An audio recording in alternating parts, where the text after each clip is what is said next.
টাকা তো মনে করেন মেলাগুলো খরচ দিছে, প্রতিদিন তো হাটে নিয়ে যায়, ওই যে চাপার হাট, তারপরে যে শিয়াল খাওয়া, যেদিন যে হাট পায়, কুমির হাট, দাম মন তো ওই যে 300 টাকা শুনি, 320 টাকা, পোষায় না তো।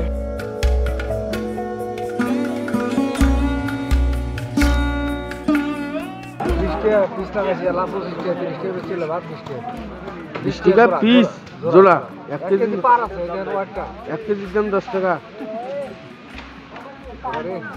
আমরা এলে বাড়ির মালটা মনে করেন গাড়ি ভাড়াতে 12 টাকা লস। পুলিশ গভর্নমেন্ট এই যে দুটো লোককে সারাদিন খাবেন বেকার, গ্যাস এখনো খুঁজে পাইনি, কাঁচা মালিক হিসেবে আলাদা।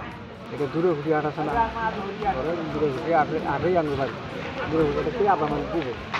ক্যাশটা করলাম না, এখনো ক্যাশটাই ভাই ওঠে নাই।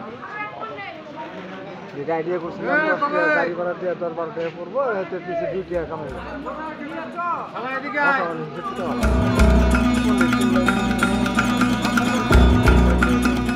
জোড়া 15, 1 পিস 10, 1 কেজি 900 গ্রাম।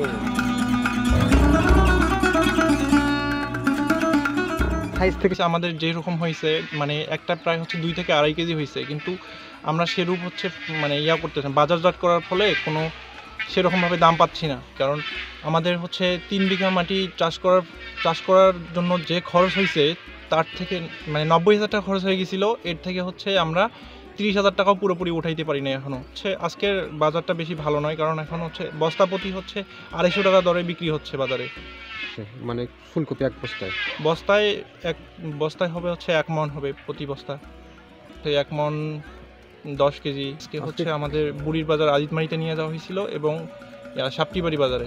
বাজার তেমন ভালো নয়, কারণ ওখানে মানে যে পরিমাণ হচ্ছে বাজারে হয়েছে আমদানি হয়েছে সেরকম আসলে বাজারটা পাওয়া যাচ্ছে না। কারণ এখানে কৃষকের চাহিদা মতো তো বাজারে বিক্রি করতে পারতেছে না। কৃষক যেরকম